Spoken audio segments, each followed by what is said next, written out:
Muy buenas tardes y muy bienvenidos al cierre de nuestro ciclo de conversaciones CEP, las derechas chilenas miradas desde el presente. Como ya saben, nuestra idea ha sido debatir sobre las derechas y la efervescencia intelectual que viven hoy día. En la primera sesión tuvimos de invitado a Sofía Correa y Hugo Herrera conversando sobre las derechas chilenas y sus historias. La semana pasada tuvimos nuestro segundo encuentro titulado Las prácticas políticas de las derechas chilenas, con la participación de Stephanie Allenda y Ernesto Silva. Y para finalizar este ciclo sobre las derechas, la guinda de la torta, hoy tenemos a Daniel Mansuy y Felipe Schwemberg hablando de las derechas chilenas, la proyección hacia el futuro, junto a nuestra investigadora Carmen Lefulón. A quienes quieran hacer preguntas, las que tomaremos al final del encuentro, por favor enviarlas o hacerlas a preguntas@cep.cl. Repito, preguntas@cep.cl. Ahora los dejo con Carmen Lefulón, quien presentará a nuestros invitados y moderará este encuentro. Hola, bueno, muchas gracias a todas y todas por la interés y por estar acá en nuestro último ciclo, las conversaciones. Con nosotros tenemos a Daniel Mansuy y Felipe Schwemberg, que le queremos agradecer. Daniel es director del Centro de Estudios e Investigación Social Signo de la Universidad de los Andes e investigador asociado del Instituto de Estudios de la Sociedad. Él es doctor en Filosofía de la Universidad de Navarra. Felipe Schwemberg es profesor asociado de la Escuela de Gobierno de la Universidad Adolfo Ibáñez y doctor en Filosofía de la Universidad de Navarra. Y nosotros ahora vamos a pasar a las presentaciones. Como es tradicional, presentaremos en estricto orden alfabético, primero Daniel y luego Felipe, 20 minutos cada uno, para luego pasar el espacio a preguntas. Así que sin más, los dejo con Daniel. Muchas gracias, Carmen, por la presentación, y aprovecho también de agradecer muy especialmente al Centro de Estudios Públicos por haberme invitado a este ciclo tan interesante y tan pertinente, más pertinente que nunca quizá en estos días y en estos meses en los que la derecha vive una encrucijada muy importante, ¿no? En julio del año 1982, Jaime Guzmán publicó en la revista Realidad un artículo titulado El sentido de la transición, que está en la compilación que realizó después de su asesinato Arturo Fontaine en la revista Estudios Públicos. Se trata, creo yo, de uno de los textos que mejor sintetiza la articulación política a la que se abocó el fundador de la UDI en aquellos años, ¿no? Y cuya visión general puede resumirse muy esquemáticamente así, ¿no? La defensa de la Constitución de 1980, en este texto del año 82, está integrada en una narración general que incluye aspectos sociales, políticos y económicos. En palabras del mismo Guzmán, las tres institucionalidades, política, social y económica, son recíprocamente interdependientes en sus objetivos, ¿no? Esto significa que se necesitan mutuamente. Si una de ellas flaquea, puede ponerse en riesgo todo el andamiaje. O sea, lo social está vinculado con lo político con lo económico, y a la inversa para cada una de ellas, ¿no? Y en este mismo texto, Guzmán formula algunas ideas que yo creo que es interesante recordar, es interesante traer a colación hoy día, ¿no? Por un lado, afirma que la democracia, así como él la concibe, requiere grados elevados de progreso, de nuevo, en estos tres niveles, ¿no? Social y económico, y también le agrega el educacional, ¿no? Porque en su mirada, una democracia plena sería muy precaria en ausencia de progreso efectivo. Este sería el único modo plausible de integrar a las masas en su visión, ¿no? Esto es lo que está en el trasfondo de lo que Guzmán entiende por democracia protegida, ¿no? Hay que proteger la democracia en un primer momento, y luego que venga este progreso, podremos tener algo así como una democracia plena. Él mismo ocupa esa expresión, ¿no? Pero Guzmán dice otras cosas también. Dice que para tener una democracia libre de riesgos, de lo que él llama riesgos estatistas o socializantes, dice, y aquí abro comillas porque es él el que habla, es menester arraigar en los chilenos el ejercicio de las libertades económico-sociales identificadas con los derechos cotidianos que más gravitan en la efectiva decisión de cada persona respecto de su destino personal y familiar. O sea, hay que arraigar el ejercicio de las libertades económicas que tienen que ver con la libertad cotidiana de los chilenos. Sigue Jaime Guzmán, abro comillas de nuevo, el ejercicio por varios años de aquellos espacios de creciente libertad que el actual gobierno ha generado en el ámbito educacional, de la salud, de la libertad de trabajo y sindicación, de la previsión social y, en general, de todas las actividades económicas o empresariales, resulta imprescindible para que ellas hagan carne en todos los chilenos, de modo que resulte muy difícil revertirnos hacia esquemas estatistas, cierro comillas. Si uno tuviera que resumir muy esquemáticamente de nuevo, digamos, lo que Guzmán tiene en mente en este texto, creo que se puede decir lo siguiente, ¿no? El ejercicio de libertades económicas va a reforzar e incluso va a producir la emergencia o el surgimiento de más libertades políticas en el futuro y recíprocamente, ¿no? Porque si las libertades económicas se arraigan, será muy difícil retrotraernos a lo que él llama esquemas estatistas, porque las disposiciones vinculadas con la libertad económica estarán suficientemente afianzadas, ¿no? Por eso Guzmán piensa como en etapas, ¿no? En su diseño, ¿no? Su apuesta, si me permiten llamarla así, es que la libertad económica hará que ciertos cambios sean irreversibles con el pasar del tiempo, no van a admitir marcha atrás, ¿no? ¿Cómo quitarle a la gente aquello que conquistó o aquello que ya se le dio, ¿no? La vuelta atrás no es fácil. Incluso Jaime Guzmán piensa que no es que sea imposible, pero es altamente improbable si es que hemos logrado arraigar esas libertades, ¿no?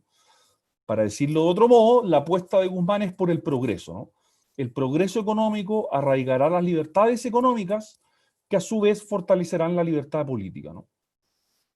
La libertad entregada en los ámbitos, por ejemplo, educacional, previsional, sindical, de la salud, no podrá ser denegada más adelante, y por tanto, si hay progreso, el régimen en el que Guzmán piensa no podrá sino consolidarse, ¿no? Si Diego Portales había postergado la República liberal esperando el advenimiento de la virtud republicana y de la moral en su famosa carta 1000 veces citada sea, ¿no? Guzmán espera, pone su ficha en algo distinto, ¿no? Espera que el arraigo de las libertades económicas la hagan posible, ¿no? A fines del siglo XX, la República no requiere tanto virtud como progreso económico, ¿no? Desde luego, en esta frase hay ecos de Milton Friedman, creo yo, también por supuesto hay ecos de Michael Novak, que es un autor al que Jaime Guzmán leyó y admiró mucho, ¿no?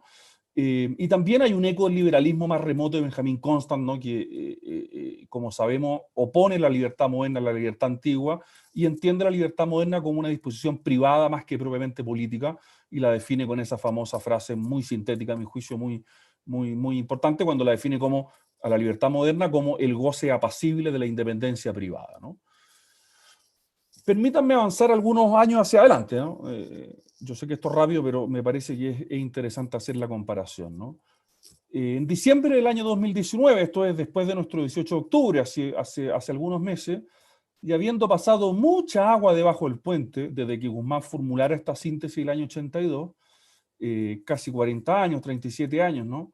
Patricio Melero, un histórico dirigente de la UDI, que fue alcalde en los años 80 y que ha sido parlamentario desde el año 89, ¿no? Afirmó lo siguiente, ¿no? Y abro comillas. Esto está en la segunda, el 6 de diciembre del 2019. Lo más duro, dice Melero, ha sido constatar que el modelo en el cual creímos con tanta fe y convicción, la palabra fe aquí yo creo que no tiene nada de casual, el modelo en el cual creímos con tanta fe y convicción, que nosotros creímos que era el más adecuado para generar el cambio y el paso de Chile al desarrollo, no fue asimilado ni entendido por el conjunto de la sociedad como el camino más adecuado, cierre comillas. O sea, Melero aquí lo que hace es admitir que este modelo en el que pensamos, la palabra modelo yo sé controvertida, pero la ocupa él, no generó la adhesión que Jaime Guzmán parecía haber esperado en este texto del año 82, ¿no? Mi impresión, si es que uno hace un arco entre las dos afirmaciones, ¿no?, es que no hay tarea más urgente para la derecha que intentar explicar los motivos de la perplejidad de Patricio Melero, que a mi juicio refleja la perplejidad de buena parte de la UDI y de buena parte de la derecha también, ¿no? ¿Qué pasó entre lo que vamos a llamar aquí la profecía de Jaime Guzmán y el año 2019 o 2020, ¿no? ¿En qué minuto la derecha, que con Jaime Guzmán articuló como nunca en su historia un discurso, perdió la narración, perdió la conexión con el país, hasta el punto de que ahora sus dirigentes solo pueden constatar que el modelo predicado por varias décadas no habría sido ni asimilado ni entendido por la sociedad, ¿no? Al formular esta pregunta, quiero aclararlo, no me mueve ningún ánimo puramente polémico ni crítico respecto a Guzmán, ¿no? Me parece que Guzmán es una figura indispensable, muy importante. Me parece muy relevante, por ejemplo, partir reconociendo el progreso económico y material que ha tenido Chile en las últimas décadas, sin ninguna duda, ¿no? También creo que es muy importante, y esto lo he dicho en otras ocasiones, ¿no?, situar bien la síntesis de Guzmán en un contexto que es muy singular, que es de Guerra Fría, ¿no?, que debe ser considerado al evaluar lo que él dice, ¿no? Guzmán no habla en abstracto, busca fundar un régimen que pueda defenderse del socialismo soviético, ¿no?, o de lo que él entiende que podría ser esa agresión marxista, ¿no? Tampoco creo que debamos olvidar nunca los múltiples e innegables méritos de nuestra transición, ¿no? Tampoco creo que Guzmán haya errado en todo, ¿no? Por dar un solo ejemplo especialmente visible en estos días, ¿no? Me parece cualquier cosa menos evidente que los chilenos estén dispuestos hoy día a pasar a un sistema de reparto en pensiones, por ejemplo, después de que se les permitió tocar un 10% de su ahorro, ¿no? O sea, que se le hizo carne que sus ahorros estaban ahí y que no son un invento, ¿no? Esto no tiene nada de trivial y lo digo al pasar, ¿no? Porque yo creo que la izquierda comete un error profundo si lee lo que ha pasado en Chile como una especie de revuelta bolchevique, ¿no? Sin embargo, al mismo tiempo que hay cosas que funcionaron, me parece que también hay que poner nuestra mirada en aquellas cosas que parecen no haber funcionado en las previsiones de Guzmán, ¿no? Lo que, insisto, no implica que nada haya funcionado, ¿no? Y hoy, de hecho, si le hemos de creer a las palabras de Patricio Melero, y si vamos a lo más contingente, al desorden que tiene hoy día la derecha respecto del plebiscito, que tiene lugar en pocas semanas más, ¿no?, la derecha parece bastante desorientada, ¿no? No tiene mayor norte, se enfrenta, como decía, a una discusión constitucional sin ejes estructurantes definidos. Es difícil pensar, por ejemplo, qué régimen político, por mencionar un ejemplo relevante, va a defender la derecha en la eventual convención, ¿no? Va a defender el presidencialismo, un régimen semipresidencial, ¿por qué motivos, no? No hay mayor reflexión sobre esto. ¿Cómo va a enfrentar, por ejemplo, la demanda de la izquierda por un Congreso unicameral, ¿no? Nadie lo sabe, nadie lo ha pensado, nadie lo ha trabajado, estoy exagerando, por supuesto, pero eso es lo que está en la superficie, ¿no? Y de hecho, el telón de fondo de esto es que todavía no sabe cómo responder a lo ocurrido en 2019, ¿no? Y la pregunta central, entonces, me parece que es, ¿qué explicación puede ofrecer la derecha para explicar esta disonancia, esa distancia entre la apreciación de Guzmán el 82 y de Melero el 2019, esta incomprensión, ¿no? Y cuando digo qué explicación puede ofrecer la derecha, me parece que tiene que tener tres requisitos esa explicación. El primero es que debe arrancar de una observación atenta de la realidad. El segundo es que debe ser fiel a sus propios principios, a su tradición y a su historia. Y el tercer requisito es que le tiene que permitir esa explicación tener algún grado de proyección política medianamente operativa, ¿no? Como se puede ver, el desafío no es fácil, ¿no? La pregunta entonces, y perdón por lo esquemático, ¿no?, es ¿qué tan arraigadas están esas libertades económicas y en qué medida han dado paso o no a las libertades políticas y en qué medida sustentan o no esta comprensión que elabora Jaime Guzmán en el año 82, ¿no? Mi impresión, y con esto no quiero responder a la pregunta, sino simplemente dar pistas que podrían servir ulteriormente para reflexionar sobre esto, ¿no?, porque no tengo una respuesta acabada para esta pregunta. Creo que incluso primero hay que intentar formularla en los términos más precisos que sea posible, ¿no? Pero mi impresión es que el desafío de la derecha para poder responder y formular esta pregunta bien rigurosamente, tiene que comprender a cabalidad la modernización que ella misma impulsó, ¿no? En el modelo de Guzmán, o en los textos de Guzmán en términos generales, por razones que podremos discutir después si es que interesa, ¿no?, el progreso económico es más bien armónico, ¿no? Está exento de dificultades, está exento de tensiones relevantes, ¿no?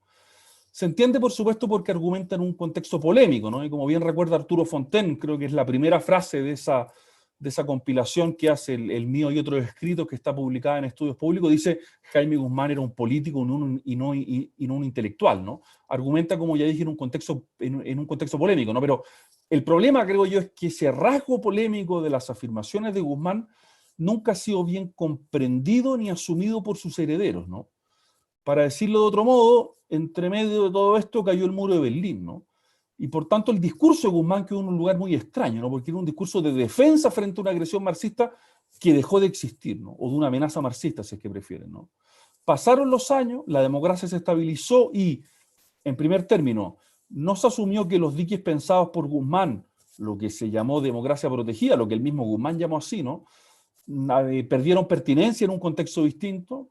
Y en segundo lugar, no se formularon preguntas que a mí me parecen relevantes sobre los costos y dificultades de esa modernización, ¿no? Y no había que ser necesariamente de izquierda para percibir estos problemas, ¿no? Por mencionar un ejemplo, Gonzalo Vial dedicó los últimos años de su vida a pensar y diagnosticar las tensiones de la modernidad chilena, con una actualidad que de hecho hoy resulta sorprendente. Me tocó hace poco leer algunas de sus columnas que publicó en sus últimos años de vida, ¿no? Y esto ya ha sido dicho, pero me parece necesario recordarlo, ¿no? El discurso economicista que primó durante algún tiempo en la derecha tuvo en algún nivel un presupuesto teórico progresista, ¿no? Y esto es lo que en este punto me interesa detenerme brevemente, ¿no? La tesis implícita, que está, por ejemplo, a mi juicio de manera bastante clara en algunos textos de Hayek, ¿no? Es que el progreso es capaz de resolver por sí mismo las tensiones que produce, ¿no? Que da cuenta de sí mismo, ¿no? Melero habla de un camino al desarrollo como de un camino preestablecido, como un camino entero trazado, ¿no? Como una vía despejada. Y es la misma impresión la que uno tiene al leer a Jaime Guzmán, ¿no? Basta con entregar libertades para que éstas se arraiguen y después la cosa va a quedar más o menos armadita, ¿no? Y bien amarrada, ¿no? Pero la pregunta es justamente, ¿qué pasa si no funcionan como, uno no como se previó? ¿Qué pasa si el progreso se estanca? Hay muchas lecturas que piensan que los problemas chilenos tienen que ver justamente con un crecimiento económico estancado, y habría que ver si es que se estancó por motivos estructurales o accidentales, ¿no? ¿Qué pasa si la comunidad política se disloca? Si las estructuras de contención social se disuelven y pierden fuerza, porque la modernización presupone una individuación, ¿no? ¿Qué nuevos problemas emergen desde allí? ¿Funciona este arraigo igual en todos los ámbitos, ¿no? Salud, educación y pensiones, Guzmán los pone en el mismo saco. Uno puede pensar que habría que hacer algunas distinciones, ¿no? Hace falta aquí una mediación, hace falta una reflexión mediada sobre qué se entiende por desarrollo, qué ha sido nuestro desarrollo, y si es que el desarrollo son solamente algunos indicadores, por supuesto relevantes, pero quizás insuficientes, ¿no? Se puede intentar comprender este problema desde la crítica que formulara Pedro Morandé a principios de los años 80, ¿no? El programa liberal, piensa Morandé, en un libro publicado en el año 84, en su primera versión, ¿no? Adolece del mismo problema que el modelo cepaliano, ¿no? Adhiere a un paradigma de desarrollo que es bastante ciego a lo que Morandé llama la cultura, ¿no? La particularidad, la especificidad de la realidad, los vínculos comunes que cierto individualismo no logra siempre captar del todo, ¿no? Es un modelo aplicado desde fuera que no toma en cuenta la identidad específica, ¿no? En palabras de Morandé está la expresión que él ocupa, ¿no? Una teoría del cambio social programado, ¿no? Que, por ejemplo, suele ver a la pobreza como pura carencia, y no como algo, y no como si ahí hubiera algo también, algo valioso, no en la pobreza, sino que en la vida de las personas, digamos, que son pobres, y que también olvida la dimensión sacrificial de todo orden social, ¿no? Porque se puede traducir, a veces en sus versiones menos sofisticadas, como un puro progresismo del éxito, ¿no? Si se quiere, en el que las víctimas se vuelven invisibles, ¿no?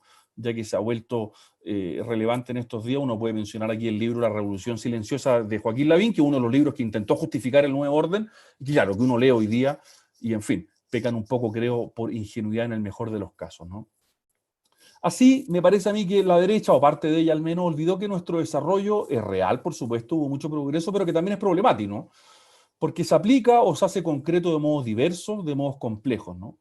Y aquí la derecha se encuentra a veces con muchas dificultades, ¿no? Por ejemplo, su cosmovisión moral no siempre encaja con la modernización, ¿no? Porque tiene efecto esta modernización, por ejemplo, sobre la estructura familiar, ¿no? Sus posiciones por lo mismo son cada vez más difíciles de comprender o de encajar, ¿no? En la medida en que enganchan cada vez menos con la realidad, ¿no? Su visión del desarrollo olvidó tanto las tensiones del progreso como que ese pasado no era pura negatividad, ¿no? Sino que quizás había allí algo valioso que también merecía ser preservado, ¿no? Y esa categoría ha estado más bien ausente en sus discusiones internas y en sus discursos. Y quisiera aludir también brevemente, porque me quedan solo 3 minutos, pero no quisiera que se me pasara, ¿no? Un instante al diagnóstico elaborado por Carlos Peña, ¿no? Que tienta a buena parte de la derecha, ¿no? Porque por un lado le permite oponer una lectura al diagnóstico de la izquierda, y por otro lado, por supuesto, una lectura extraordinariamente fina e inteligente, ¿no? Sin embargo, y dicho muy brevemente, me parece que también tiene algunos problemas, ¿no? Que habría que mirar con alguna detención. ¿Por qué? Porque Carlos Peña lee nuestra modernización básicamente como un fenómeno predeterminado y más bien imposible de conducir por un lado, lo que le resta valor a la actividad política, y esto siempre es un peligro en la derecha, porque la derecha siempre tiene la tentación de pensar que la política es más bien inútil, y por tanto una tesis así puede funcionar como anestesiante, ¿no? Esto es lo que a mi juicio la dejó en los años 90, los costos lo están pagando hoy día con muy poco discurso político. Y en segundo término, Carlos Peña lee justamente a la modernización como algo relativamente homogéneo en todos los lugares del mundo, ¿no? Y es por supuesto cierto que Chile vivió una modernización capitalista, pero si es que la derecha todavía conserva, aquí tendremos que conversar, quizás con Felipe tenemos alguna diferencia, ¿no? Si es que la derecha todavía conserva algún interés por la idea de tradición, por la idea de nación, por la idea de patrimonio histórico, esa modernización no se puede comprender desde la abstracción y el universalismo, ¿no? Hay algo concreto allí que debe ser atendido, lo que Vasily Grossman llamaba la modesta particularidad de cada ser humano, ¿no? Que hay algo importante que hay que rehabilitar o que hay que recuperar, ¿no? La tarea es difícil, sin duda, pero me parece que vale la pena acometerla, ¿no? Y que hay motivos para pensar que un trabajo así es posible, no solo a nivel intelectual, sino que puede tener una traducción política, ¿no? Me remito simplemente a dos motivos muy breves por los cuales pienso que la derecha se equivoca si piensa que está completamente extraviada y no tiene ninguna posibilidad hoy día, ¿no? Por un lado, hace algunos años hay una discusión ideológica, doctrinaria interesante, ¿no? Hugo Herrera ha hablado de las 4 tradiciones de la derecha y uno podrá disentir o discutir el valor de la distinción o de 4 o de cada una de esas tradiciones, ¿no? Pero yo creo que hay un dato en lo que él ha hecho, ¿no? En la derecha hay una riqueza doctrinal más amplia de lo que a veces se cree, ¿no? Hay que volver a pensar, por ejemplo, el principio de subsidiariedad, no desde la desconfianza respecto del Estado, porque es evidente que en lo que viene el Estado va a subir un papel relevante en Chile, y sobre el cual tenemos un problema, ¿no? Tenemos un problema con el Estado, tanto para pensarlo como para modernizarlo, porque si queremos darle todas las responsabilidades que le queremos dar, bueno, va a haber que modernizarlo también. Esto se vincula con el régimen político, ¿no? Porque con lo que dije antes sobre el presidencialismo, ¿en qué medida vamos a querer una autoridad relativamente fuerte y bajo qué categorías, ¿no? Ahora, para volver a las tradiciones, ¿no? Desde luego el desafío consiste en lograr que esa diversidad doctrinaria sea virtuosa, ¿no? Sea creadora, o sea generadora de nuevos equilibrios capaces de traducirse en un discurso político, ¿no? Pero yo creo que hay herramientas para algo así hoy día de la derecha, no más de las que había hace 20 años, ¿no? Y el segundo motivo, y con esto cierro, antes que Carmen me rete, es que creo que a pesar de todo lo que ha ocurrido desde octubre en Chile, yo creo que la derecha sigue teniendo una ventaja estructural, porque más allá de las apariencias, a la hora de las definiciones, la izquierda no tiene articulación política efectiva, ¿no? Más allá, voy un poco más allá, no tiene ni siquiera el coraje de reconocer y admitir que está cruzada por profundas diferencias que tarde o temprano saldrán a la luz. Y eso yo creo le da una oportunidad a la derecha para en este nuevo escenario, si trabaja bien, si se decide a creer de una buena vez que la política es posible y a dejar de creer en determinismo histórico de cualquier signo, la derecha se puede convertir en un polo estructurante del nuevo ciclo que sin duda viene en Chile y no simplemente en un actor marginal y reactivo. Muchas gracias de nuevo por la invitación y le dejo la palabra entonces a Carmen.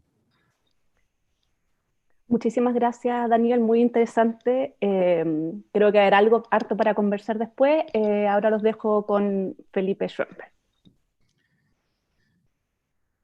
Bueno, yo quisiera agradecer al CEP la invitación al ciclo acerca de las derechas.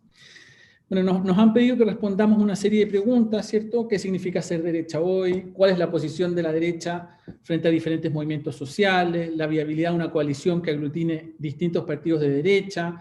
Y la pertinencia del clivaje liberal-conservador. Y la respuesta a estas preguntas requiere de un rodeo, ¿cierto?, que entronca con algunas de las reflexiones hechas en las sesiones anteriores de este ciclo. Lo que sea la derecha hoy es una cuestión disputada. Se dice que existe una derecha conservadora, una liberal, una nacional popular, una Chicago grimelista, todas las cuales habrían tenido diferentes expresiones en la historia de Chile, especialmente en las últimas décadas. Por mi parte, supongo que no está de más comenzar con una aclaración. Mi identificación con la derecha se explica única y exclusivamente por la decidida reivindicación que al menos hasta hace poco ese sector político ha hecho del mercado como instancia de progreso personal y social. Dicho de otro modo, soy de derecha porque soy liberal y en la medida en que lo soy. Entiendo, por lo tanto, que la mejor sociedad es aquella en que las personas gozan de la mayor libertad posible para llevar a cabo sus planes de vida. En una situación óptima, la vida de cada persona reflejaría sin residuo las elecciones que ha hecho. Entre su vida y, por ejemplo, las creencias que ha decidido honrar, las relaciones que ha decidido entablar, las actividades que ha elegido desempeñar, no tendrían fisura alguna. Como el mercado es un medio esencial y no sustituible de expresión de esa libertad, puedo resumir la dimensión política económica, digamos así, de mi propia concepción de la sociedad ideal, mediante el siguiente pasaje de Hayek, ¿cierto?, que dice: la buena sociedad es aquella en que las posibilidades de un individuo tomado al azar tienden a ser las mayores posibles. Todo esto me coloca en una posición doblemente incómoda. Por un lado, me pongo bajo la sospecha de pertenecer a la miope derecha economicista, cuya existencia condenan a un tiempo la izquierda, la derecha comunitarista y la derecha nacional popular. Por otro, me veo además en la ingrata necesidad de defender todo el pretendido economicismo de la derecha y no solo aquel que me correspondería como liberal. Pues bien, que así sea. En lo que sigue quiero, por tanto, hacer tres cosas. En primer lugar, controvertir la acusación de economicismo que se hace aparte de la derecha en particular y al liberalismo en general. Esa acusación descansa, creo, en un error conceptual y otro histórico. En segundo lugar, quiero referirme al concepto de economicismo que esgrime la derecha antimoderna, que incluye fundamentalmente al comunitarismo en Chile. Y en tercer lugar, me referiré a un posible mínimo común denominador de la derecha formado por liberales y conservadores. Confieso de antemano que no sé cómo ni dónde se puede ubicar a la derecha comunitarista en ese esquema. Mi reflejo natural es simplemente excluirla, dadas las dificultades para hacerla parte de una alianza liberal-conservadora. Sin embargo, quizás la conversación con Daniel disipe esa reticencia, me gustaría que así fuese, ¿cierto?, al dar algún terreno común que puedan compartir el comunitarismo chileno, los liberales y los conservadores. Uno de los reproches más repetidos contra la derecha es su pretendido economicismo, es decir, su supuesta tendencia a subordinar los problemas políticos a los problemas económicos. Esa subordinación consistiría a su vez en la reducción de los problemas públicos a problemas privados y se expresaría en el dominio de los técnicos por sobre los políticos. Esa reducción comportaría el abandono de cualquier concepción común del bien y la privatización y o mercantilización e incluso de amplios o incluso todos los espacios de la vida común. Todo ello encontraría expresión institucional al principio de subsidiariedad, que interpretado de modo puramente negativo, se limitaría a poco más que reconocer la existencia de la familia y demás formas de asociación civil, de modo de dejarlas a salvo de los proyectos totalitarios. En ningún caso serviría para fomentar o fortalecer la existencia de dichas formas de asociación. En ese sentido, el proyecto de la derecha economicista podría resumirse diciendo que consiste en la sustitución de los ciudadanos por meros consumidores. En todo este tinglado tan extraño y antojadizo, que mezcla indiscriminadamente una versión raquítica de la doctrina social de la Iglesia con la economía neoclásica, la libertad económica sería en realidad la libertad simplíquiter. Esta construcción ha tenido tanto eco en la inteligencia chilensis que puede resultar hasta chocante que por mi parte diga que me parece solo eso, una construcción que es falsa o simplista en muchos niveles. Concedo, naturalmente, que la referida construcción tiene un fundamento in re, por ejemplo, en el modo de argumentar de ciertos tecnócratas o de algunos columnistas libertarios. Concedo también que tal concepción puede aproximarse a la descripción de la sociedad ideal de ciertas utopías libertarias o anarcocapitalistas. Pero por eso mismo es inevitable la siguiente pregunta. ¿Cómo y cuándo la derecha política, sus partidarios, sus personeros, defendieron algo como lo recién descrito? Ni la UDI ni NR han defendido ni promovido nunca un Estado mínimo ni nada semejante. Y eso tanto por lo que toca a la política económica, por lo que toca a la política, digamos, cultural. En lo que concierne a esta última, ciertamente hubieran hecho bien en promover la menor intervención posible del Estado. De ese modo no se hubieran desgastado, la UDI particularmente, en causas antipáticas como la oposición a la igualación de los derechos de los hijos matrimoniales y extramatrimoniales, la despenalización de la sodomía, la ley de divorcio, la ley de identidad de género, etc. Respecto a estas cuestiones, quizás solo quepa decir que, por lo visto, la derecha política no fue consciente de los cambios culturales que ella misma propiciaba con la defensa del libre mercado y por esa vía de la modernización capitalista. Pero tampoco es cierto que la construcción indicada, y esto es lo relevante ahora, sea la que se ha postulado respecto a la política económica. Hasta donde sé, la UDI, que es el blanco del mote Chicago gremialista, nunca defendió una concepción puramente negativa de la subsidiariedad, ni mucho menos. Lo mismo puede decirse de Renovación Nacional, Evópoli y de los programas presidenciales de Sebastián Piñera. Todos ellos han propuesto siempre programas sociales, y no solo en favor de los más necesitados, sino también de la clase media.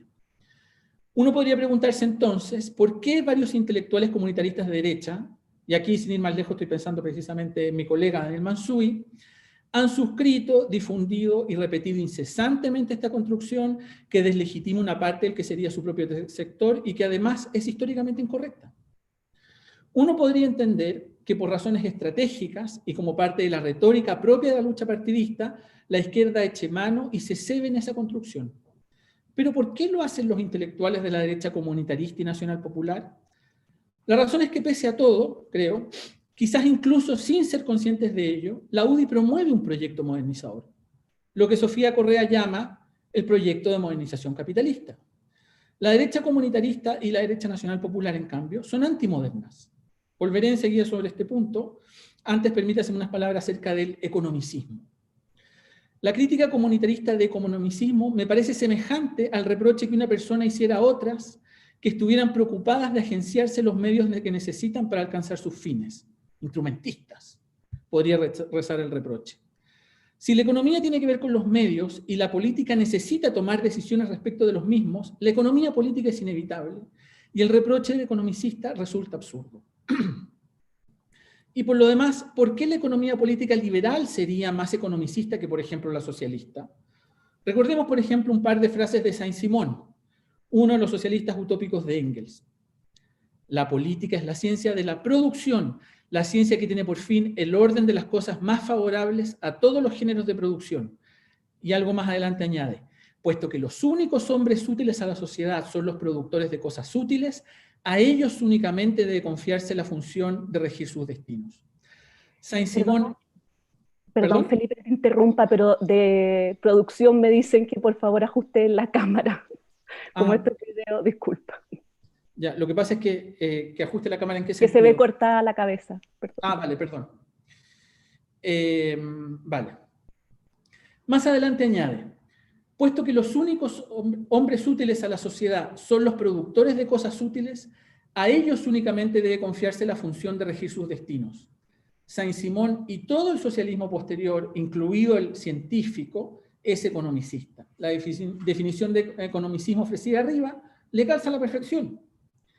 Pero por lo visto, el reproche de economicista se usa en la discusión pública para referirse únicamente a los defensores del libre mercado y del Estado subsidiario.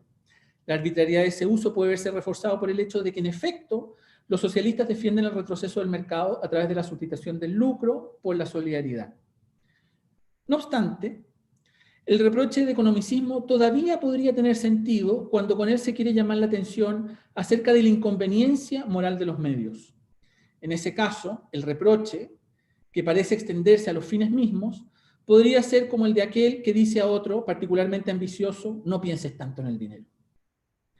Con eso llegamos al quid de la crítica comunitarista, la denuncia moralizante del mercado. Pensamos demasiado en el dinero, en los medios y perdemos de vista los fines, el sentido de la asociación política. La idea que subyace al reproche de economicismo, por tanto, es que resulta necesario referir la vida política a un fin sustantivo que puedan compartir todos los ciudadanos. La falta de ese fin sustantivo sería precisamente el economicismo. En lo personal, me parece que es un error esperar eso de la vida política. La política puede, en el mejor de los casos, contribuir con ciertas condiciones para que la vida de los ciudadanos tenga o pueda tener sentido. Fundamentalmente libertad y oportunidades para modelar la propia vida. Todo lo que vaya más allá de eso es demasiado importante para que quede entregado a la política. Pero sin perjuicio de eso, creo que la crítica comunitarista es políticamente errada e ingenua. ¿En qué se traduce concretamente a la hora de pensar un programa político? ¿En qué se traduce además en las sociedades de masa contemporáneas? Dado el carácter puramente moralista de su crítica, ¿por qué no considerar el comunitarismo simplemente como una utopía anacrónica? ¿De qué modo se podrá dar con la motivación que permita a los agentes prescindir de los intercambios comerciales? Si lo que se trata en cambio es simplemente de sacar ciertos bienes y servicios de la provisión del mercado, ¿qué es la diferencia del proyecto del otro modelo? Por otro lado, la derecha comunitarista que denuncia el economicismo, ¿cómo llevaría a cabo sus propuestas? ¿Subiendo impuestos para financiar programas sociales? Ya que estamos a puertas de un proceso constituyente, ¿cuál sería la política monetaria, por ejemplo, que propondrá? ¿Cuál será, por ejemplo, su posición con respecto al comercio internacional? Si sus propuestas no se diferencian sustancialmente de lo que ahora defiende la derecha, ¿cómo recibirá en su momento la acusación de ser neoliberal? ¿Dirá de sí misma que en realidad ella también es economicista cuando se la tiene que ver con los problemas económicos? Si sus propuestas, en cambio, son sustancialmente diferentes del economicismo neoliberal, ¿cuál es la razón para insistir en su pertenencia a la derecha? Así las cosas, en realidad tenemos fundamentalmente dos derechas. Una que llamaré moderna y otra, la comunitarista, que llamaré antimoderna. La moderna incluye a liberales y conservadores que se identifican con el proyecto de modernización capitalista y que conciben el mercado como instancia de progreso personal y social. Eso significa que no solo ven en el mercado un mal necesario, sino que ven en él una instancia en sí misma valiosa de cooperación y desarrollo. En contraposición a esta derecha moderna, la derecha antimoderna descree del mercado precisamente porque ella es antiliberal. La antipatía hacia el mercado, o mejor, el hecho de que el mercado sea el locus de la discordia, se debe a su papel en el proceso de modernización de cualquier sociedad. A medida que se extiende, su lógica permea las relaciones sociales y la mentalidad de los sujetos que pasan a convertirse en burgueses. Los resultados de esa transformación cambian las sociedades que se vuelven más horizontales, empiezan a admitir el consentimiento como la medida de la legitimidad de las relaciones sociales en distintos órdenes de cosas, la naturaleza pierde su papel normativo, etc. Este tipo de fenómenos resultan alarmantes para los comunitaristas que creen que las condiciones sociales y culturales de la formación de la propia identidad deberían contar también como restricciones normativas a la hora de decidir acerca de la propia vida. Pero donde ellos ven una preocupante o angustiosa fragmentación, otros vemos oportunidades de emancipación.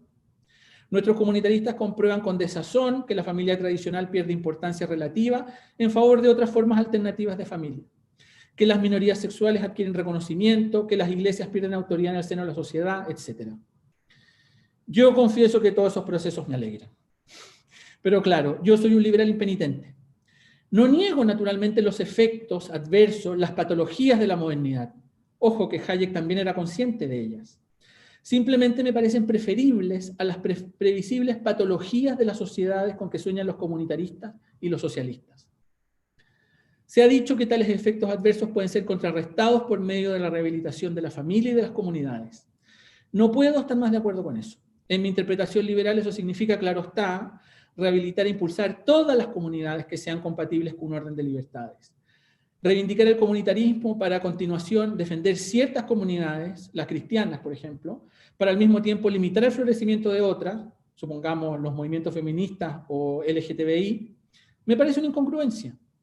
Creo que la derecha ha desaprovechado la oportunidad para alinearse con los movimientos sociales, o al menos con algunos de ellos. Sobre todo porque muchos no piden más que un reconocimiento mínimo que se les puede tributar, la igualdad ante la ley. En esto, sin embargo, la derecha en su conjunto ha dado muestras tanto de falta de imaginación como de miopía.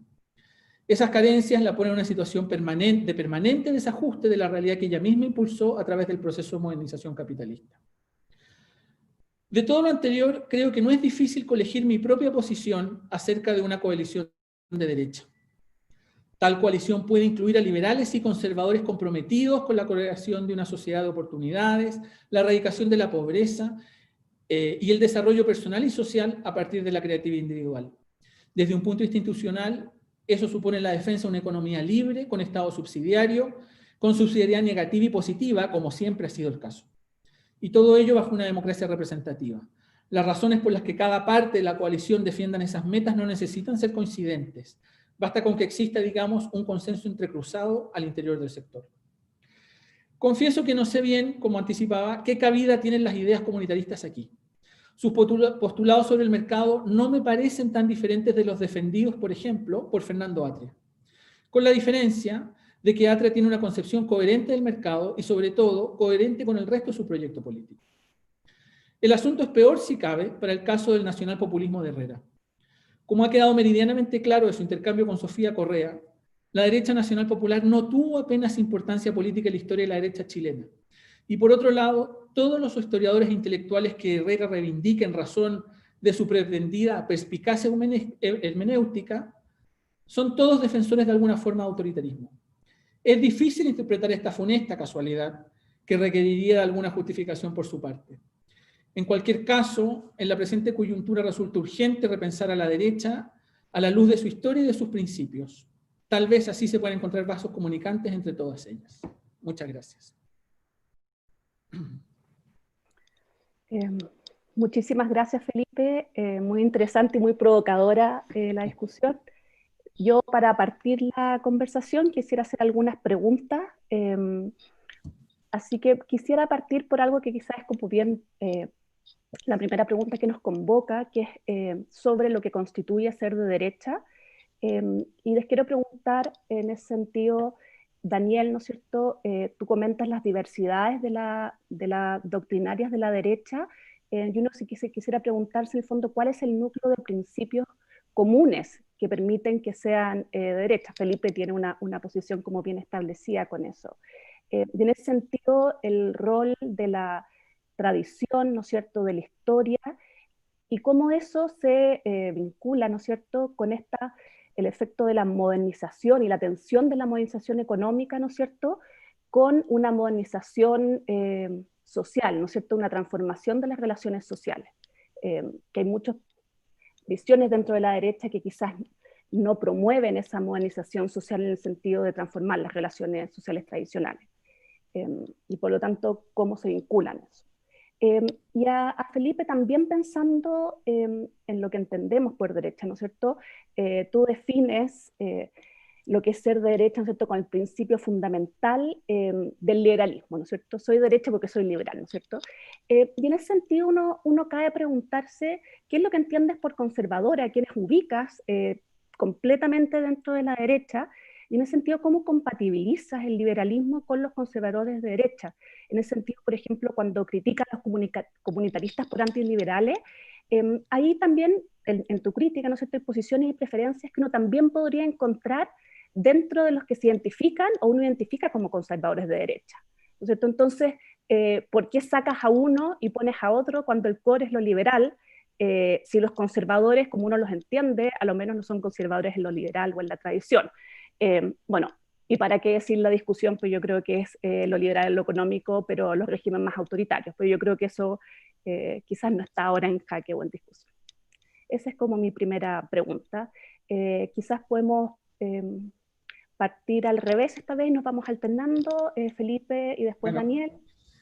Bueno, gracias por la pregunta, Carmen. Bueno, cuando hablo de conservadurismo estoy pensando aquí básicamente en lo que se llama Chicago gremialismo. Estoy pensando fundamentalmente en la UDI. Y a mi juicio la UDI tiene una diferencia fundamental con lo que yo he llamado aquí los comunitaristas de derecha. Y esa diferencia fundamental es el papel que le otorgan al mercado y digamos así, la posición que ellos tienen respecto del mercado. Ciertamente entre liberales y conservadores no va a haber coincidencia en los así llamados discusiones o temas valóricos, ¿cierto? Defienden posturas contrapuestas respecto de esos asuntos, pero hay una coincidencia por lo que toca, digamos así, a la economía política. Esa coincidencia, en cambio, yo no la veo con los comunitaristas.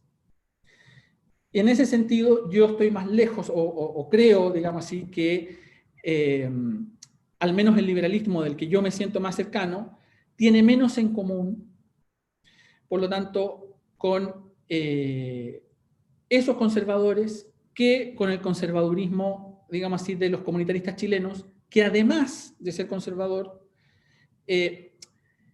tiene una visión deflacionaria del mercado, que en último término se fundamenta siempre en una crítica moralizante del mismo. Entonces, en ese sentido, claro, puede haber una coincidencia. Uno puede decir que es una coincidencia, si uno quiere, muy modesta, pero es suficiente para formar parte de una coalición, ¿cierto? Y de hecho, es esa coincidencia la que ha aglutinado a la derecha históricamente.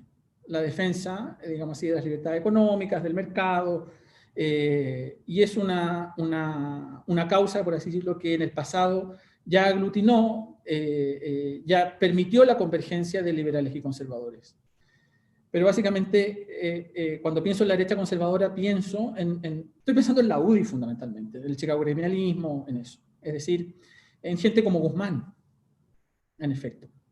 Que por otro lado, ¿cierto?, se encuentran muy diferentes de lo que yo mismo defiendo y espero como parte de una sociedad, digamos así, ideal o justa. Daniel, muchas gracias, Felipe. Daniel. Sí, gracias. Me permito, como he sido aludido, digamos, a hacer una reflexión un poco más general, algunas pocas cosas, porque Felipe dijo muchas, yo creo que muchas están muy equivocadas, algunas también creo que son injustas, pero en fin, en el fondo, para enmarcarlo así, ¿no? Felipe nos está diciendo de que los conservadores, o lo que él llama conservadores, podrían caber a la derecha siempre y cuando sean también liberales, ¿no? Por eso que él lo dice muy explícitamente, por lo demás, digamos, eh, el mínimo común denominador sería ese liberalismo, ¿no? Yo no quiero aquí decir quién cabe y quién no cabe en la derecha porque no me quiero erigir en juez de eso. Sí constato que hay muchas tradiciones que a veces entran en conflicto, que a veces pueden converger. Y en parte me interesa detenerme en dos cosas que dijo Felipe, o más bien en tres, ¿no? Una es el mote economicista, que yo entiendo que puede tener un tono peyorativo, pero en fin, es la palabra que se impuso, ¿no? Obviamente que todos tenemos que comer y que la economía es muy importante, ¿no? Eso no cabe ninguna duda, ¿no? El punto es qué lugar le damos a esa necesidad humana, para decirlo en términos antropológicos, dentro del contexto más amplio de los otros bienes humanos, ¿no? Y esto que parece muy abstracto, yo menciono un libro, podría mencionar otros, ¿no? Pero en rigor, la justificación que se dio del modelo, lo digo modelo entre comillas porque sé que la palabra es complicada, fue una justificación, a mi juicio, muy precaria intelectualmente, ¿no? Y quizás Felipe, o la tradición en la que él está inscrita, nos puede ofrecer otra justificación en el futuro, o nos está ofreciendo otra, ¿no? Pero si uno lee, insisto con este libro, pero podría ser otro, pero fíjense que ese libro jugó un papel importante en esos tiempos, ¿no? Si uno lee La Revolución Silenciosa, que fue una de las justificaciones teóricas, o relativamente teórica, entiendo que fue una cosa muy, muy divulgativa, ¿no? Pero en fin, era lo que había. Uno se encuentra con una argumentación que es bien limitada para dar cuenta de esos otros problemas, creo yo, ¿no? Y en general me parece a mí que Jaime Guzmán, que Felipe aquí reivindica tanto y que a mí me parece un político extraordinariamente talentoso, sí puede decirse que reivindica una visión negativa de la subsidiariedad, en el sentido siguiente, ¿no? Y perdón por volver por algo que ya ha sido dicho y a lo mejor hay gente que ya lo ha escuchado, ¿no? Lo que hace Jaime Guzmán es articular la tradición de la doctrina social de la Iglesia, donde el principio de subsidiariedad juega un papel muy importante, con los economistas liberales. ¿Por qué tiene que hacer eso Jaime Guzmán? Creo yo, porque se ve enfrentado a los duros del régimen en aquellos tiempos, y para enfrentarse a ellos tiene que articular algo así como una defensa política. Encuentra, y esto es políticamente genial, pero intelectualmente a mi juicio más precario, en el principio de subsidiariedad el concepto para unirlos, ¿no? Pero ahí hay un alambrito, ¿no? ¿En qué medida la doctrina social de la Iglesia se conjuga con esa economía liberal? Es algo que funcionó políticamente en un minuto por motivos que sería muy largo detallar, pero que no podía durar demasiado tiempo, creo yo, ¿no? Y si uno lee las intervenciones de Jaime Guzmán en la Comisión Ortúzar, en general intentan articular esto, y por poner un solo ejemplo del tipo de cosas que trata Guzmán en la Comisión Ortúzar, ¿no? Cuando trata de educación y salud, Jaime Guzmán. De educación y salud dice, ¿qué significa el principio de subsidiariedad? Que hay que dar plena libertad de iniciativa privada, muy bien. Jaime Guzmán es consciente que el Estado no se puede retirar, muy bien, pero al mismo tiempo ve la presencia del Estado en áreas como educación y salud de un modo provisorio. O sea, dice, el Estado se queda mientras sea necesario que se quede, mientras los privados no puedan realizar esta actividad.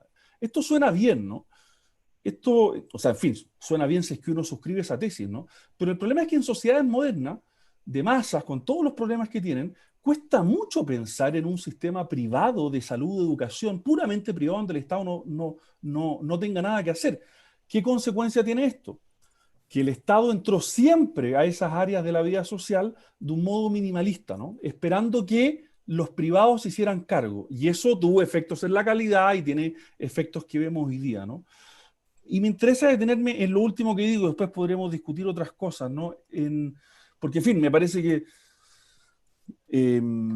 hay realmente mucho, ¿no? O sea, que algunos de nosotros, a mí no me gusta hablar en primera persona plural porque cada uno escribe lo que quiere escribir y no todos pensamos igual, ¿no? Pero escribimos un libro que se llama El derrumbe del otro modelo justamente para criticar el otro modelo, por tanto, me cuesta entender que se nos sitúe en el mismo en el mismo lugar que Fernando Atria, sabiendo que el mismo Fernando Atria escribió un no libro, dijo él, si a alguien le interesa, yo sé que esto ya es muy poco interesante, pero escribió un no libro que no quiso publicar, pero que está disponible en la web, donde, en fin, hace una crítica a lo que nosotros hemos escrito. Insisto, no me gusta hablar en primera persona, hablar de estas cosas, pero así lo hizo el mismo Atria, ¿no? Pero me interesaba la mención a San Simón de Felipe, ¿no? Porque es cierto lo que dice Felipe, ¿no? Pero también es cierto que, por ejemplo, cuando Raymond Arón comenta a San Simón, dice, bueno, San Simón es también padre de la tecnocracia de derecha, ¿no? Porque esta famosa frase de San Simón, ¿no? El gobierno de las personas será sustituido por la administración de las cosas, ¿no? Es una frase que yo creo que calza perfecto para esta diferencia simplemente que tenemos con Felipe, que es que, bueno, ¿podemos acabar con la política? Podemos acabar con la política a través de la administración, a través de la tecnocracia, en el mejor sentido de la palabra. Yo sé que tiene un tono peyorativo, pero aquí lo estoy ocupando en sentido puramente descriptivo. San Simón cree que sí, ¿no? Algunos economistas de derecha liberales creen que sí.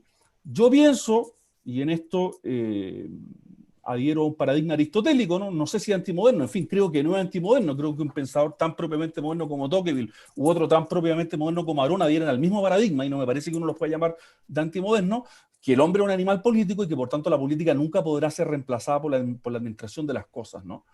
Y termino simplemente con un ejemplo gráfico, ¿no? Y perdón de nuevo por hablar en primera persona plural, ¿no? No es precisamente culpa de los comunitaristas, y lo digo entre comillas porque Felipe nos llama así, pero no es una palabra que yo haya ocupado para definirme a mí nunca. No es responsabilidad de nosotros los comunitaristas que la derecha, cuando lo ha tocado gobernar, las dos veces que le ha tocado gobernar en este siglo, y nosotros no hemos ejercido la menor de las responsabilidades, la haya ido como la haya ido, ¿no? Y yo creo que si le ha ido como le ha ido es porque ha tenido dificultades para articular un lenguaje propiamente político que bajo las categorías sansimonianas y tecnocráticas se vuelve completamente imposible. Y yo creo que el problema que enfrenta la derecha hoy día justamente, bueno, ha ganado 2 elecciones por motivos que podríamos discutir después y no ha podido gobernar tranquilamente ninguna de las 2 veces. Si es que eso es culpa de los comunitaristas, vaya, es algo con lo que tendré que irme a dormir hoy día de la noche y reflexionarlo, pero hasta aquí no tenía noticia de eso, digamos. ¿Puedo responder o...? Sí. Sí, no, obviamente sería absurdo echarle la culpa a los comunitaristas, digamos así, de los fracasos de la derecha al momento de gobernar. De hecho, yo tampoco he hecho eso. Lo que yo estoy diciendo es que las ideas, por así decirlo, que inspiran al comunitarismo, son ideas que difícilmente encajan en precisamente los puntos que tienen en común los liberales y los conservadores. Claro, a Daniel le llama la atención, ¿cierto?, que a mí me parezca muy semejante su argumentación a la de Fernando Atria, pero es que, bueno, resulta que Fernando Atria es socialista, pero además también él es un comunitarista, digamos. De modo que no deberían resultar sorpresivas en ese sentido las coincidencias entre la posición de Fernando Atria y la posición de, por ejemplo, Daniel Mansuy. Digamos así, son los mismos autores, Sandel, qué sé yo, McIntyre, y digamos así, entonces en ese sentido no me parece que sea una acusación tan descabellada ni extravagante, digamos. Yo creo que es una, de hecho, podría ni siquiera ser una acusación, es una constatación. Y por otro lado, a ver, cuando a mí me sucede, ¿cierto?, que cuando Daniel habla de autores liberales, no sé en realidad de quién está hablando él. Por ejemplo, si él me dice que, supongamos, Hayek, por poner un ejemplo, quiere subordinar o reducir la política a la administración de las cosas, yo no veo eso, por ejemplo, en la filosofía de Hayek. De modo que a mí me resulta muy difícil, además, identificarme con la descripción que él hace de los autores liberales.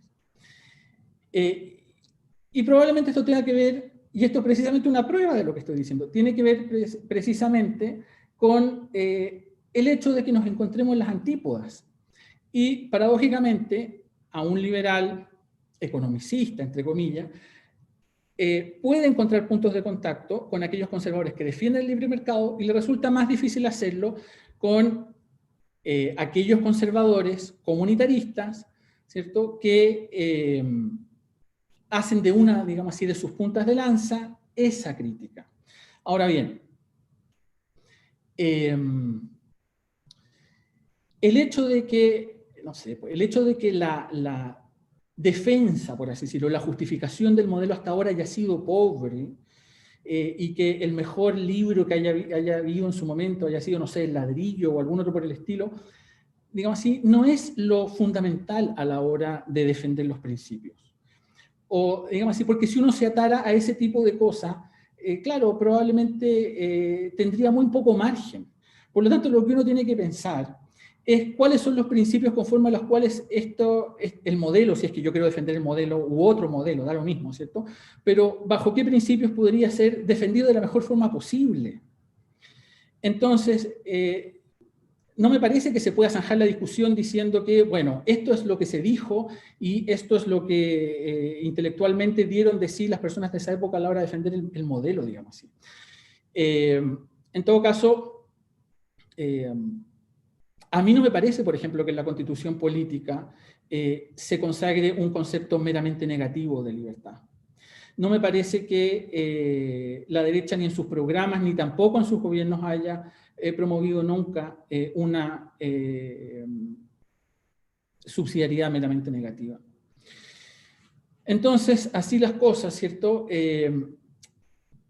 Me parece que, por ejemplo, apelar a la sociabilidad natural, decir que hay problemas políticos, a mí, claro, todo eso yo lo doy por descontado, digamos así. No me parece que esos sean los puntos en disputa. No es el caso de que los liberales, por ejemplo, no crean en la sociabilidad natural. Entonces, ese tipo de objeciones a mí me desconciertan en el sentido de que no sé a qué se dirigen exactamente.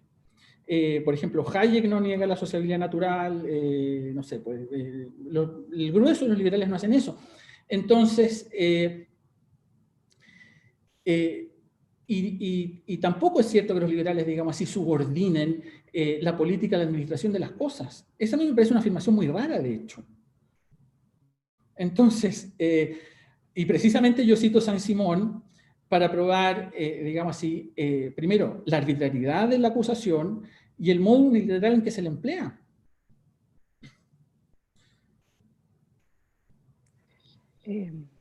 Bueno, muchas gracias, Felipe. Yo quisiera ahora seguir con otra pregunta, y eso yo creo que también es una pregunta que les va a permitir seguir ahondando en esta discusión, quizá, que es el rol de lo social y cómo se ha incorporado lo social en la derecha, ¿no es cierto?, la sociedad.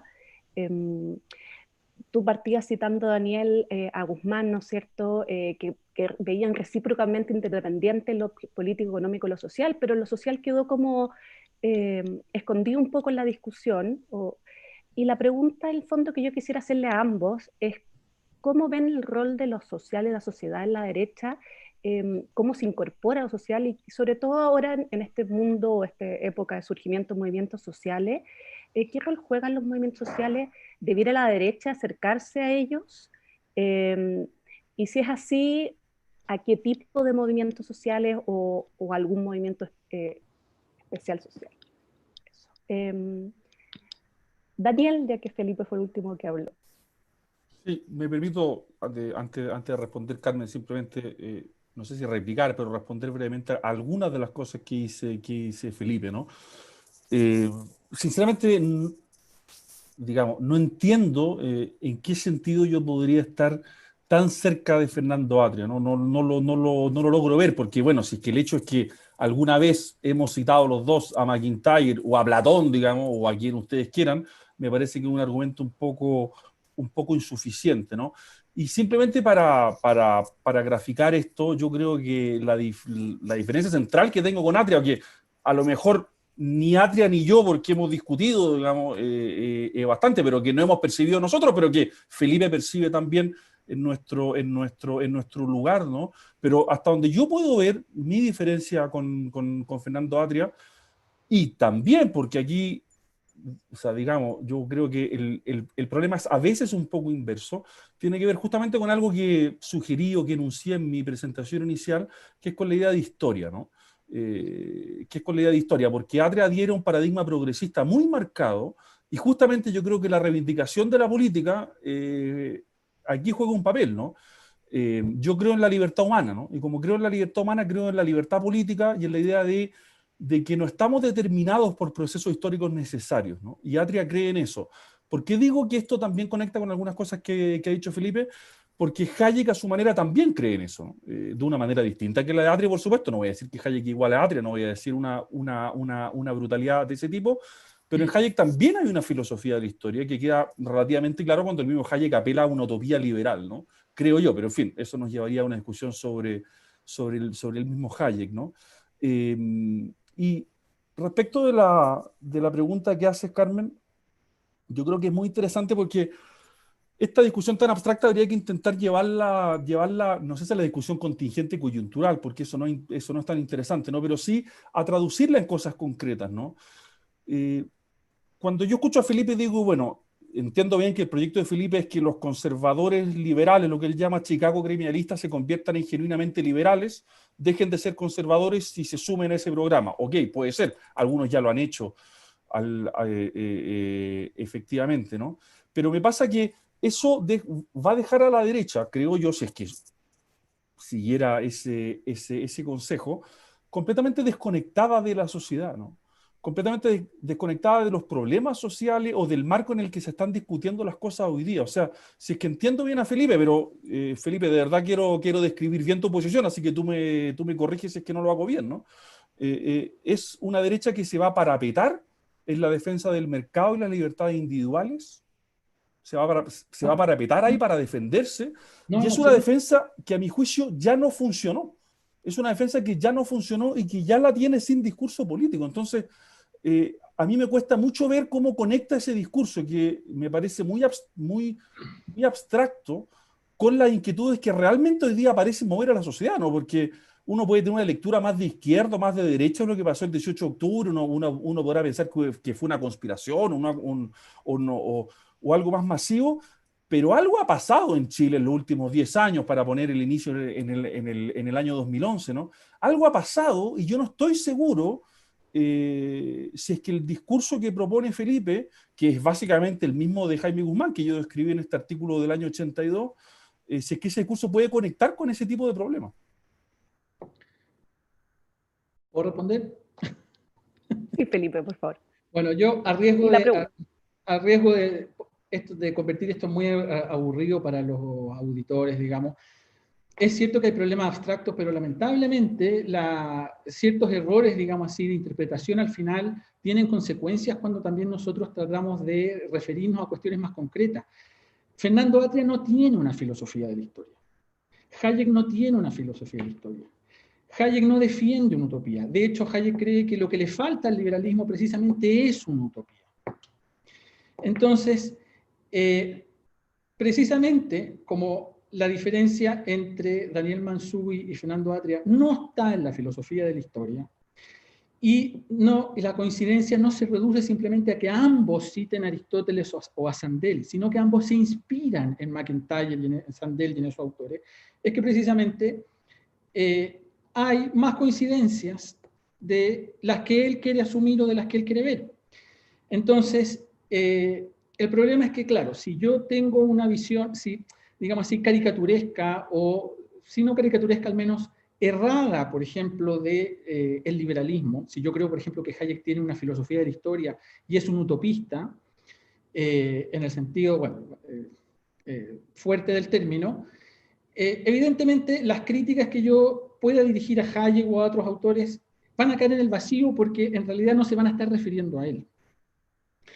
Por otro lado, yo entiendo, ya pasando como al otro problema, en el punto que hace Daniel ahora, y el que yo se lo concedo. Efectivamente, este discurso, digamos así, Chicago gremialista, dicho sea de paso, yo no pretendo que los conservadores se conviertan en liberales.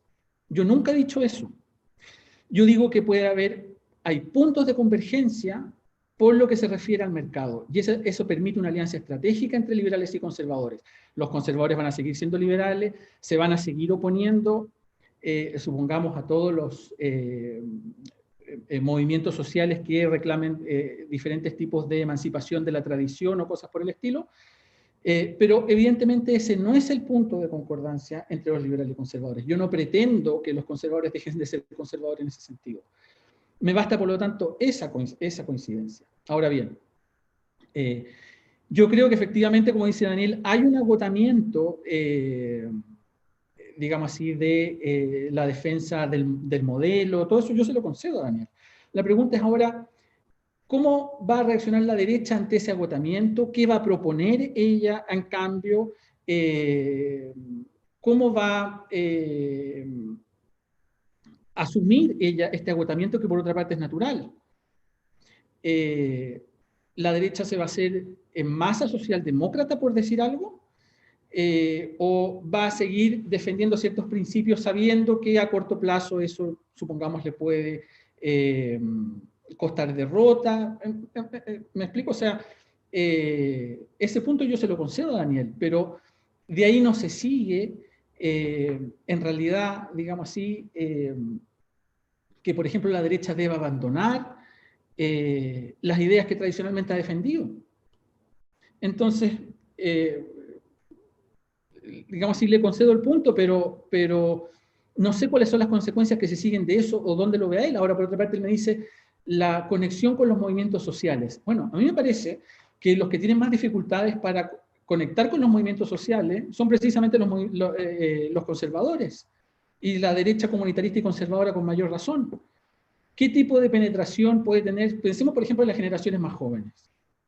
¿Qué tipo de penetración puede tener allí el discurso conservador y, por ejemplo, qué sé yo, en contra del matrimonio igualitario, en contra de la identidad de género, en contra de, no sé? Yo no veo que en ese tipo de cosas los comunitaristas estén particularmente, y los conservadores estén particularmente en buenas condiciones para sintonizar, digamos así, con los movimientos sociales. Yo al menos no lo veo.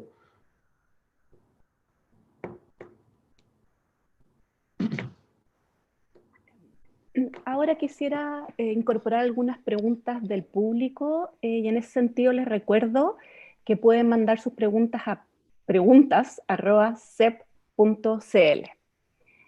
Y para empezar, vamos a juntar 3 preguntas que abordan una dimensión similares. Pedro pregunta, ¿qué papel deberían jugar los partidos políticos, especialmente de derecha, para repolitizar el país, prestigiando la labor política como la única actividad con capacidad de articulación y procesamiento pacífico, ¿no es cierto?, de múltiples intereses contrapuestos? Y en ese sentido, Luis también pregunta que no ha habido en América Latina gobiernos de derecha que hayan sido consistentes o que se llamen de derecha, ¿no es cierto?, que se han sido llamados ellos consistentes y permanentes en el tiempo bajo sistemas de elecciones populares, ¿no es cierto? Y él pregunta si es un tema que viene de los principios y los valores de la derecha versus, o de los partidos de derecha versus del electorado, que se autodenomina como de derecha. Y por último, Luis Alfredo pregunta si piensan ustedes que es compatible el ser de derecha con garantizar derechos sociales mínimos en un país como Chile. Lo hacemos de nuevo al revés, parte Felipe y después sigue Daniel. Bueno, a mí me parece que sí, que garantizar ciertos derechos sociales mínimos, claro que me parece compatible con ser de derecha. Es de hecho lo que ha defendido la derecha. Si la derecha no ha defendido nunca un Estado mínimo. Ni nada por el estilo. Entonces, a mí claro que me parece justo, me parece muy necesario, me parece totalmente concordante con los programas de la derecha. Entonces, digamos así, yo creo que la pregunta decisiva aquí no es si la derecha va a proponer la provisión de ciertos bienes sociales para aquellos que se encuentran en una situación desmejorada, sino si la derecha se va al final a acoplar a la idea de la socialdemocracia, a la idea, por ejemplo, de la gratuidad universal. Yo creo que ese es más bien el punto. La derecha, el otro aspecto, nunca lo ha negado.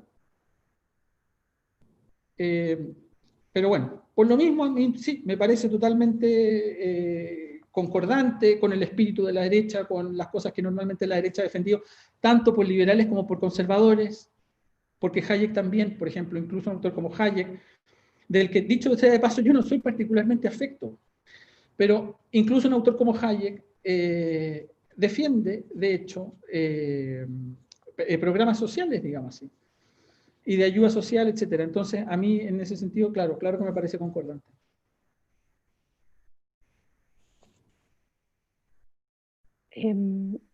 Daniel, Sí, a riesgo de convertir esto en algo extraordinariamente árido, digamos, para quienes no siguen el detalle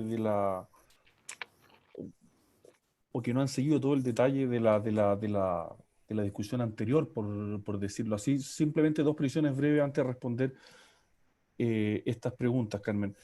Una, o sea, entiendo que el objeto de esto no es esa discusión, pero me interesa puntualizarlo, ¿no?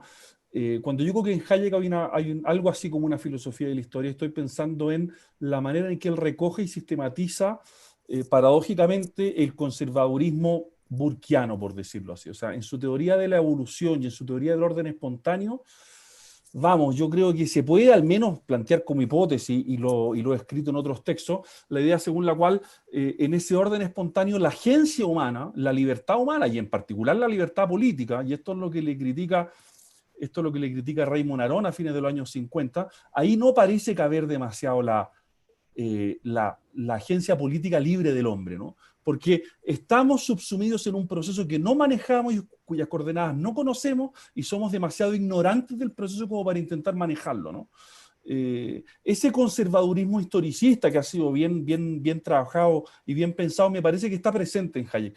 Por supuesto, no es la única, por decirlo así, no es el único Hayek, ¿no? Hayek tiene otras tentaciones y juega en otras tradiciones, ¿no? Pero esa tradición está presente en Hayek, ¿no? La idea de que hay un orden espontáneo que no conocemos, que no ignoramos, salvo Hayek, por supuesto, que él sí lo conoce y por eso que puede dictar sus leyes, pero al que tenemos que más o menos que someternos de algún modo, ¿no? Y en eso estaba pensando cuando hablé de la filosofía de la historia en Hayek. Sobre Fernando Atria, en fin, a mí me parece más o menos claro, pero en fin, no vamos a hacer esto sobre Fernando Atria, pero me parece más o menos evidente que en su idea de que una vez que logremos desmercantilizar las relaciones humanas, podrá venir algo así como el reino de la fraternidad humana. Me parece evidente que hay, ni siquiera diría hay una filosofía de la historia, sino que muchas veces en Fernando Atria hay una teología de la historia, pero en fin, respondo brevemente también las preguntas, ¿no? No me parece a mí que la derecha tenga que oponerse necesariamente a dictar derechos, a proveer de derechos sociales mínimos. Habrá que ver cómo se hace, quién lo hace, si la provisión es mixta o no, qué es lo que significa, pero en principio no veo ninguna incompatibilidad radical, ¿no? Y la pregunta sobre los partidos políticos yo creo que es muy interesante porque los partidos hoy día enfrentan un desafío, ¿no? Un desafío que tiene que ver con algunas cosas que hemos venido conversando acá, que es de actualizarse en el sentido de responder a las nuevas preguntas que trae esta modernidad, esta modernización, como uno la quiera llamar, ¿no? Felipe pone muchas fichas en la UDI. Yo fui militante de la UDI muchos años, y yo creo que se puede decir que hoy día la UDI vive de sus rentas, ¿no? De sus redes clientelares, por decirlo así, pero que tiene muy poco discurso efectivo, ¿no? Y yo creo que si los partidos no logran actualizar eso, y por eso en mi ponencia decía esto, yo no estoy necesariamente de acuerdo en todo lo que dice Hugo respecto a la manera en que intenta reivindicar estas cuatro tradiciones, ¿no?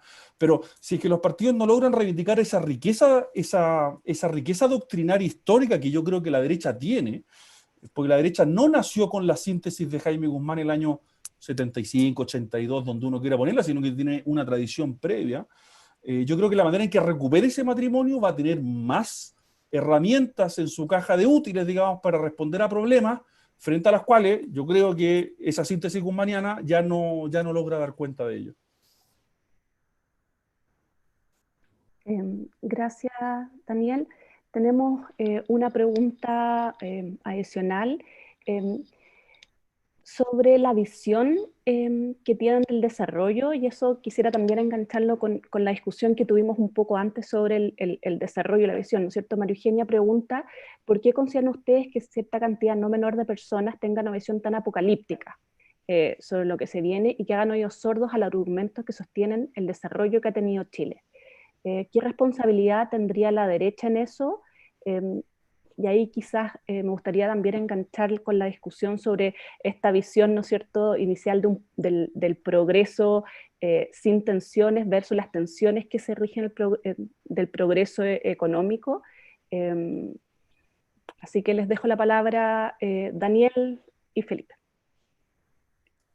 Sí, gracias. Sí, yo creo que ahí está el principal problema hoy día, ¿no? ¿Qué es lo que significa hacerse cargo de eso que, perdón por citarlo de nuevo, pero un autor que leo mucho, de lo que Aron llama las disoluciones del progreso, ¿no? El progreso tiene tensiones, tiene problemas. Cuando Tocqueville estudia la Revolución Francesa, advierte lo siguiente, advierte que nunca la monarquía francesa había sido más próspera que el 13 de julio del año 89, ¿no? No es que la monarquía viniera cuesta abajo en la rodada, ¿no? Tocqueville dice, no, iba hacia arriba. Lo que pasa es que produjo tal cantidad de expectativas que el mismo sistema político no fue capaz de procesar y por tanto cayó. Pero un error pensar que la monarquía estaba hecha a pedazos en la víspera de la revolución. Por el contrario, por supuesto tenía infinitos problemas, por eso le cortan la cabeza al rey, ¿no? Pero venía en un periodo de cierto crecimiento, de cierta prosperidad y no logró responder a esas expectativas, ¿no? Entonces justamente el desafío es ver qué tensiones produjo este progreso, qué problemas produjo, qué costos produjo, no para volver atrás en una ilusión antimoderna de la cual no siento que esa descripción que hace Felipe de mi posición sea justa, ¿no? Sino simplemente para, o sea, digamos, en la acción política considerar los costos de esa modernización para intentar gobernar esas dificultades. Esa sería como la formulación, ¿no? Como Jaime Guzmán y algunos de sus herederos defendieron el mercado de modo puramente polémico, nunca admitieron en sede política que tuviera problemas, o lo admitieron a regañadientes, o lo admitieron por razones tácticas. Felipe tiene razón, ¿no? Si lo admitieron, pero por razones puramente estratégicas, ¿no? Creo yo. Hay que admitirlo por otros motivos, porque efectivamente tiene problemas. ¿Esto significa que yo quiero volver, digamos, a un momento pre-revolucionario, digamos, o semi-medieval? No, al menos no está en mi espíritu ni en mi conciencia, ¿no? Pero sí implica hacerse cargo de esas tensiones para intentar gobernarlas políticamente, ¿no? Entonces yo creo que se pueden afirmar, es lo que yo intento hacer, ¿no? Y lo dije en mi presentación. Chile ha progresado muchísimo en los últimos 30 o 40 años, nadie podría negarlo, nadie de buena fe podría negar los indicadores de acceso a la salud, a la educación, mortalidad infantil, lo que ustedes quieran, ¿no? Pero al mismo tiempo hay que afirmar que eso ha producido unos problemas sociales brutales y enormes, y que para lograr hacerse cargo de ello hay que partir por admitirlo y tratar de ir a averiguar y tener un diagnóstico de dónde estuvieron los problemas y las cosas que no vimos, ¿no? Yo lo explicaba así el año pasado, ¿no? Algo de razón tenía Jorge González con su canción, no el baile de los que sobran, sino lo estamos pasando muy bien, ¿no? Algo había ahí. Y ahí hay problemas, ¿no? Y admitir que esa canción de Jorge González revelaba alguna verdad, creo yo, no me convierte en un discípulo de Fernando Atria. En fin, eso espero, ¿no? Pero quizás Felipe me convence de lo contrario y No, firmo en el Partido Comune. A ver, por ejemplo, todo lo que dice Daniel ahora se lo concedo. Me parece incluso una perogrullada. El problema no es ese. El problema la discusión no es entre, creo, que Daniel reconozca que existen ciertos problemas y que yo por mi parte los niegue. Que la modernización, que el advenimiento del capitalismo, que todo ese tipo de cosas crea tensiones, produce problemas, eso es, digamos así, archisabido. Entonces, a la afirmación de Daniel que hay que examinar cuáles son esos problemas, tratar de darles una solución política, claro, a esa afirmación yo obviamente estoy de acuerdo. ¿Quién va a poder estar en contra de esa afirmación? La pregunta es ahora cómo nosotros interpretamos esa afirmación. ¿Qué quiere decir ahora darle solución, darle problema político? ¿Cuál va a ser la posición, digamos así, de la derecha respecto de lo que signifique dar solución a esos proyectos políticos? En todo caso, por volver a la pregunta original, sí, evidentemente, uno podría decir que es difícil comprender, por un lado, por qué una sociedad que ha experimentado un crecimiento tan rápido, etcétera, tiene, sin embargo, un nivel de malestar tan alto, ¿cierto? Pero claro, uno podría aventurar muchas razones y probablemente una de ellas es que ese mismo progreso, ese mismo advenimiento, digamos así, de una sociedad de consumo tiene, como diría Daniel, muchas tensiones internas. Y eso es verdad. Pero, como digo, incluso, por ejemplo, el mismo Hayek, ya que estamos hablando de Hayek, ¿cierto?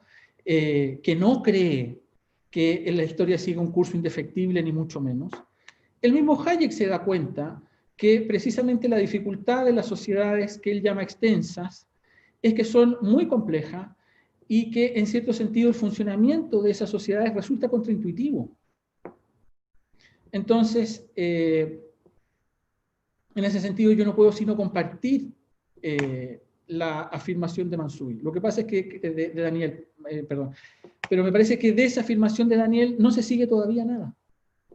Ese es me parece bien como punto de partida, digamos así.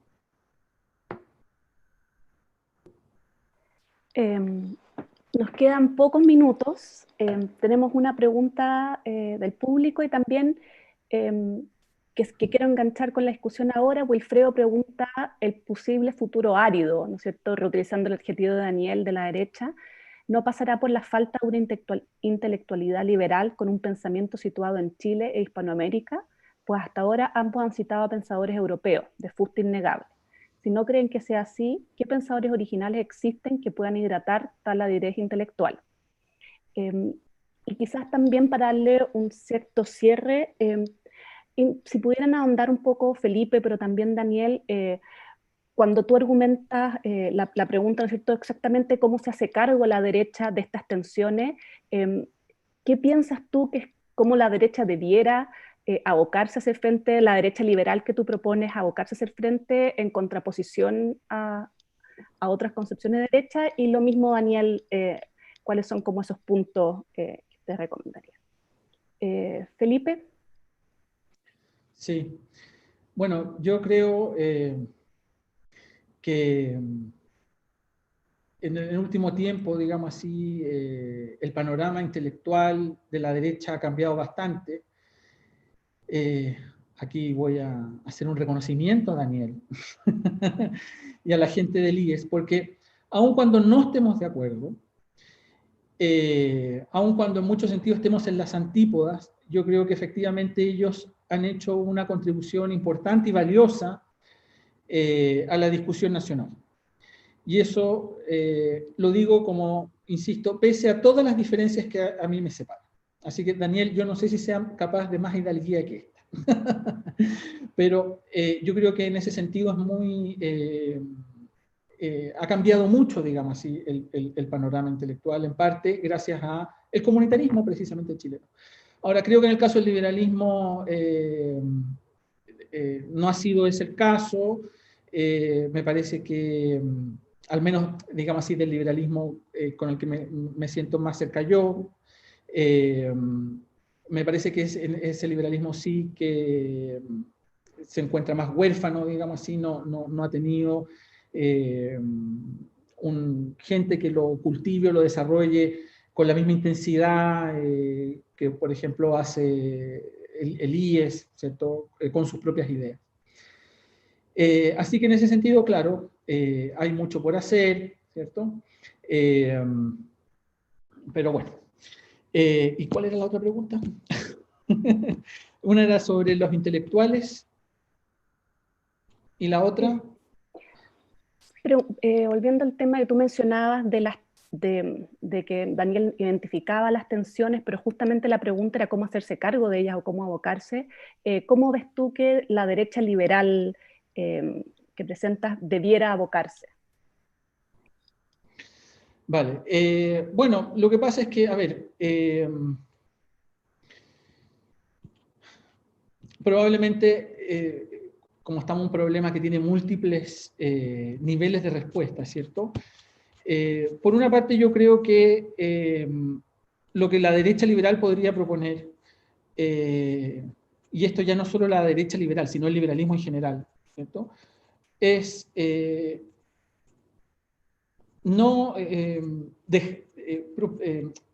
proponer que la sociedad finalmente tribute el reconocimiento que muchos grupos tributan, ¿cierto? Y muchos grupos, perdón, exigen, y a los que se le ha escamoteado ese reconocimiento y denegación que por lo demás yo creo que ha sido también un caldo de cultivo para el malestar.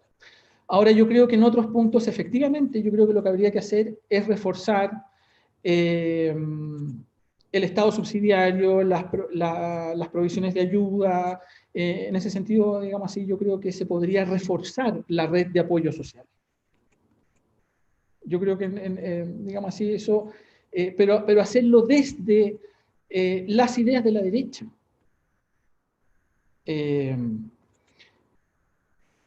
Obviamente lo que no se puede hacer es defender el statu quo. Eso sería básicamente, como a grandes rasgos, lo que yo creo que se podría hacer desde la derecha liberal.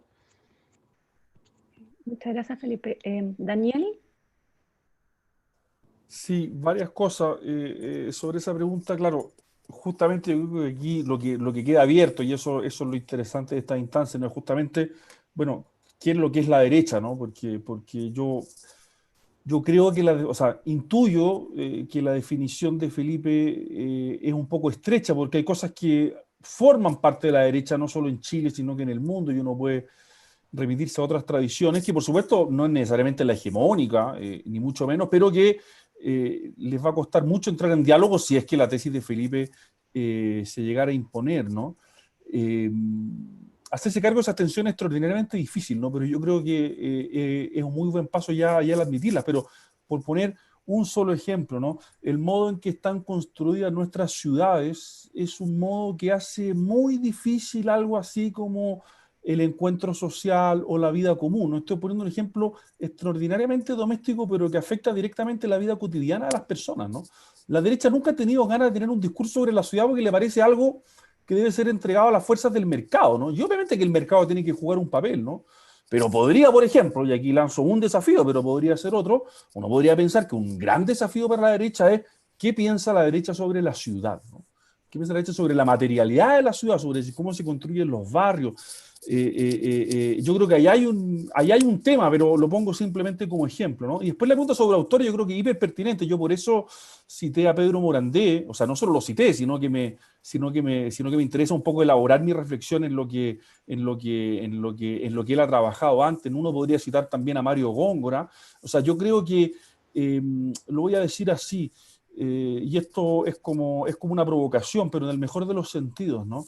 Creo que al liberalismo chileno que encarna Felipe, porque no el término liberalismo es hiper complejo y múltiple, pero a la tradición a la que adscribe Felipe, perdón, le ha faltado, creo yo, una mediación, ¿no? Una reflexión sobre Chile, ¿no?